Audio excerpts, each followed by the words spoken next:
Ay, makaganda, makagwapo. Natutulog pa kasi kapatid ko. So, gising natin. Ayan po siya. Natutulog. Kapatid! Ay, pupunta tayo sa bahay. Yung totoo nating bahay. Uy, tara! Gising na! Gising naman.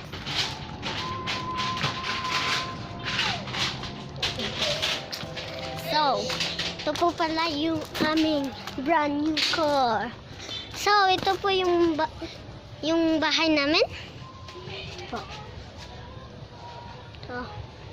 Nasiptid ko. Ayusin pa po ito. So, dito muna tayo sa labas. Naayos po yan. Kasi gusto namin, yung bahay namin ay 3rd floor. So, ito 3rd floor to sa mami namin. Yan.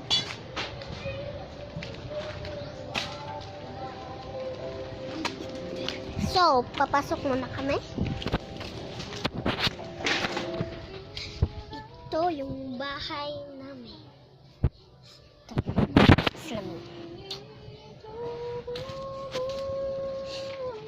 Kwarto namin to. Yan, may bed. Tapos toilet crack pa namin. Yan. Hello. Ito yun. Saan eh? Hindi ko na lang ipinapakita yung ikalawang kwarto namin kasi meron po kasing naliligo.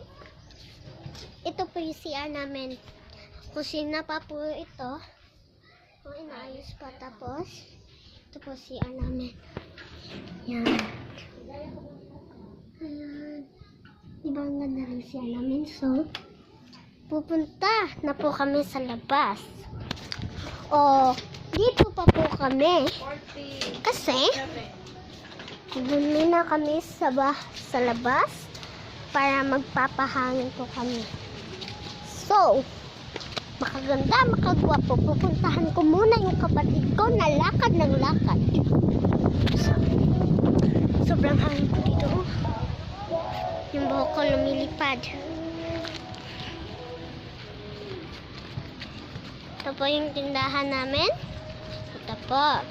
Ito po yung tindahan namin. So, tignan mo. May bumibili.